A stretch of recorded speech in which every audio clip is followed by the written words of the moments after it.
राजा हरिश्चंद्र का नाम सच बोलने के लिए जगत में प्रसिद्ध है। उनकी प्रसिद्धि चारों तरफ फैली थी। इनका जन्म इक्ष्वाकु वंश में त्रिशंकु नामक राजा तथा उनकी पत्नी सत्यवती के पुत्र के रूप में हुआ। राजा हरिश्चंद्र सच बोलने और वचन पालन के लिए मशहूर थे। ये बहुत बड़े दानी भी थे। वे जो वचन देते उसे अवश्य पूरा करते। उनके बारे में कहा जाता, चांद और सूरज भले ही अपनी जगह से हट जाए, पर राजा हरिश्चंद्र अपने वचन से कभी पीछे नहीं हट सकते। सत्यवादी हरिश्चंद्र के विषय में कहा जाता है कि चंद्र टरे, सूरज टरे, टरे जगत व्यवहार, पै दृढ़ श्री हरिश्चंद्र को टरे न सत्य विचार। इनकी पत्नी का नाम तारांती शैव्या तथा पुत्र का नाम रोहिताश था। इनके गुरुदेव गुरु वशिष्ठ जी थे। एक बार ऋषि विश्वामित्र ने राजा हरिश्चंद्र की प्रसिद्धि सुनी। वे स्वयं इसकी परीक्षा करना चाहते थे। क्या हरिश्चंद्र हर कठिनाई झेलकर भी वचन का पालन करेंगे? लेकिन डर वशिष्ठ जी का था। वशिष्ठ जी ने कह दिया, आपको यदि मेरे शिष्य और राजा पर शक है तो आप खुशी खुशी परीक्षा ले सकते हैं और मैं भी बीच में नहीं आऊंगा। लेकिन यदि आप हार गए तो आपको अपना सारा तपस्या का फल राजा को देना होगा। ये सभी बातें इंद्र के स्वर्ग में हो रही हैं। इंद्रादि देवता सभी वहां पर मौजूद हैं। नारद जी भी आ गए। अंत में फैसला हुआ कि विश्वामित्र जी हरिश्चंद्र राजा की परीक्षा लेंगे। अब आगे की ओर बढ़ते हैं। विश्वामित्र द्वारा हरिश्चंद्र की परीक्षा। राजा हरिश्चंद्र को स्वप्न आया कि एक सुंदर स्त्री उनके दरबार में नृत्य और गायन करने के लिए आई है। उसने सुंदर गायन और नृत्य किया।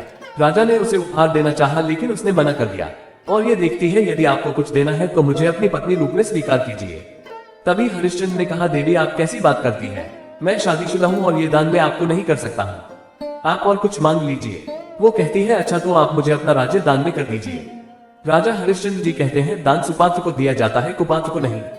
तुम अपनी हद में रहकर मांगो। इसी बीच विश्वामित्र जी आ गए और कहते हैं, राजन आपने दान देने की बात कही और अब मुकर रहे हो। हरिश्चंद्र ने कहा, नहीं ऋषि जी, ऐसी बात नहीं है। दान तो सुपात्र को ही दिया जाता है ना। फिर विश्वामित्र जी कहते हैं, तो तुम सारा राज्य मुझे दान में दे दो। राजा ने एक क्षण नहीं लगाया और सारा राज्य विश्वामित्र को दान में दे दिया। जब इनकी आंख खुली तो देखा कुछ भी नहीं था वहां पर। तुरंत उठ गए और अपनी पत्नी से कहते हैं, तुम रोहितश को लेकर अपने मायके चली जाओ। मैंने सब राज्य स्वप्न में विश्वामित्र जी को दान में दे दिया है। उनकी पत्नी कहती है, लेकिन आपने स्वप्न में दान दिया है। राजा कहते हैं, दान तो दान होता है, चाहे स्वप्न में दे या हकीकत में, और ये जगत भी एक स्वप्न की तरह है। फर्क सिर्फ इतना है, नींद में आंख बंद करके स्वप्न देखा जाता है और दिन में खुली आंखों से। जब राजा की पत्नी ने ऐसा सुना तो बोली कि मैं भी आपके साथ वन को जाऊंगी। इसी बीच पुत्र भी आ गया। वो भी कहता है, पिताजी हम भी साथ में वन को चलेंगे। इस तरह से तीनों वन में जाने के लिए तैयार हो गए। विश्वामित्र जी वहीं पर आ गए और कहते हैं, वाह राजा, इतना मोह अपने राजपाट से, अब तक तुम वन को गए भी नहीं। जल्दी जाओ और ये सारे वस्त्र आभूषण उतार के जाना। राजा ने सब वस्त्र आभूषण उतार के साधारण वस्त्र आभूषण धारण कर लिए और वन को जाने लगे। विश्वामित्र जी ने हरिश्चंद्र की पत्नी का मंगल सूत्र तक उतरवा लिया। फिर विश्वामित्र जी कहते हैं, तुमने मुझे दान तो दे दिया, लेकिन दक्षिणा कौन देगा? तब हरिश्चंद्र जी राजकोष अधिकारी को दक्षिणा देने की कहते हैं, लेकिन विश्वामित्र जी कहते हैं, ये तो सब मेरा ही है, मुझे 1000 स्वर्ण मुद्रा दान में दो। हरिश्चंद्र जी कहते हैं कि मुझे 1 महीना का समय दीजिए, आपको मैं दान भी दे दूंगा। विश्वामित्र जी कहते हैं, 1 महीने से 1 दिन भी ऊपर हो गया तो तुम झूठे राजा कहलाओगे। अब तीनों वन को निकल गए हैं, एक एक पैसे के मोहताज हो गए हैं। जो राजा हजारों स्वर्ण मुद्राएं दान में दे देते हैं, वो आज एक एक मुद्रा एकत्र करते हुए घूम रहे हैं। समय पर रोटी तक नहीं मिल रही है, फिर भी जैसे तैसे पैसे जुटाने में लगे हैं। जैसे तैसे करके तीनों ने स्वर्ण मुद्राओं का इंतजाम कर लिया। 29 दिन हो गए। हरिश्चंद्र जी ने सारी मुद्राएं एकत्र करके एक पोटली में रख दी। लेकिन रात को घर में चोर घुस आया और सारी मुद्राएं लेकर चला गया और उसकी जगह एक पोटली रख गया जिसमें मिट्टी और छोटे छोटे पत्थर थे। अगले दिन जब सुबह विश्वामित्र जी आए और उन्होंने दक्षिणा मांगी तो हरिश्चंद्र जी ने पोटली लेकर ऋषि के हाथ पर रख दी। लेकिन देखते हैं कि उसमें तो मुद्राएं ही नहीं, केवल पत्थर और मिट्टी है। विश्वामित्र जी को क्रोध आ गया और कहते हैं, वाह राजा, यही दक्षिणा देकर अपमान करना था मेरा, तो पहले ही बता देते। हरिश्चंद्र जी कहते हैं, मुनिवर हमें क्षमा कीजिए, मैंने एक एक पाए एकत्र की थी, लेकिन पता नहीं ये क्या हो गया। तब हरिश्चंद्र जी अपने पुत्र और पत्नी के साथ कहते हैं, यदि हम आज संध्या तक आपके दक्षिणा के पैसे नहीं चुका पाए तो जगत से मेरा नाम बिक जाएगा। और ये कहकर काशी के बाजार में बिकने के लिए चल दिए हैं। काशी के बाजार में बोली लगाई गई। सबसे पहली हरिश्चंद्र की पत्नी बिकी है 500 मुद्राओं में। फिर हरिश्चंद्र का बेटा बिक है 200 मुद्राओं में। जब 1000 मुद्राएं नहीं हुई तो हरिश्चंद्र ने खुद को भी बेच डाला और इस तरह से 1000 मुद्राएं एकत्र करके विश्वामित्र जी को दक्षिणा देकर अपना वचन निभाया।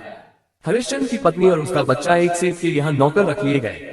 दिन रात वो उनसे काम करवाते थे, खाना भी समय पर नहीं देते हैं और मार पिटाई अलग से करते थे, लेकिन उनके खिलाफ एक शब्द भी नहीं बोलते थे क्योंकि बिक चुके थे। इसी तरह से हरिश्चंद्र जी को एक चांडाल के यहाँ काम करना पड़ा। राजा होकर भी हरिश्चंद्र ने एक डोम के यहाँ काम करना स्वीकार किया। वो उसकी हर तरह से सेवा करते, छोटे से छोटे काम करने में भी न हिचकते। हरिश्चंद्र का कार्य शवों के वस्त्र आदि एकत्र करना था। उसे शमशान भूमि में ही रहना भी पड़ता था। शमशान घाट की रखवाली करते थे और बिना शुद्ध दिए शव को जलाने नहीं देते थे। ये इनके मालिक का हुक्म था। एक बार हरिश्चंद्र का लड़का सेठानी की आज्ञा से फूल तोड़ने के लिए गया। वहां पर एक सांप ने उसे डस लिया। हरिश्चंद्र का लड़का मर गया। माँ को जब पता चला तो खूब रोई और रोती रोती अपने बेटे का शव शमशान घाट में लाई। शव शमशान घाट में रख दिया। तभी हरिश्चंद्र जी वहां आए और कहते हैं, देवी आप कौन है और इस बच्चे का अंतिम संस्कार करना चाहते हैं तो कुछ छूट दीजिए। उसकी पत्नी कहती है कि ये मेरा इकलौता बेटा है और सांप ने उसे काट लिया है, लेकिन मेरे पास देने के लिए कुछ भी नहीं है। हरिश्चंद्र को पता चला कि ये मेरी पत्नी है और आज मेरा ही बेटा मर गया है। लेकिन हरिश्चंद्र जी कहते हैं, देवी बिना शुल्क लिए मैं आपके बेटे को अग्नि नहीं देने दूंगा। तब हरिश्चंद्र की पत्नी अपनी साड़ी फाड़कर शुल्क के रूप में देती है। उसी समय काशी नरेश अपने सैनिकों के साथ वहां पर आ जाता है और कहता है कि इस स्त्री को पकड़ लो, ये ही बच्चों की हत्या करती है। इतना कहकर हरिश्चंद्र की पत्नी को मृत्यु दंड दे दिया जाता है। हरिश्चंद्र को बुलाते हैं और कहते हैं कि इस स्त्री की हत्या कर दो, क्योंकि ये निर्दोष बालकों को मारती है। हरिश्चंद्र जी इसे विधि का विधान समझ लेते हैं और अपनी पत्नी की हत्या करने लगते हैं। उसी समय भगवान नारायण, लक्ष्मी, नारद और विश्वामित्र जी प्रकट हो जाते हैं। हरिश्चंद्र का पुत्र रोहिताश भी जीवित होकर वहां आ जाता है। भगवान विष्णु कहते हैं, हरिश्चंद्र तुम्हारी जय हो, तुमने सत्य के लिए सब कुछ त्याग दिया। धर्म और कर्तव्य भी तुम्हें सच के मार्ग पर चलने से रोक नहीं पाए। रोहिताश भी जीवित होकर वहां आ जाता है। फिर विश्वामित्र जी ने कहा कि ये सब परीक्षा मैंने ही ली और आज मैं तुम्हें अपनी 7000 वर्षों की तपस्या का फल देता हूँ और जब तक सूरज चांद रहेगा तब तक तुम्हारा नाम रहेगा। जब जब सच की बात चलेगी तुम्हारा नाम सबसे ऊपर आएगा। कहानी हुई समाप्त दोस्तों। ऐसे ही कहानी के लिए चैनल को लाइक सब्सक्राइब जरूर करें। धन्यवाद।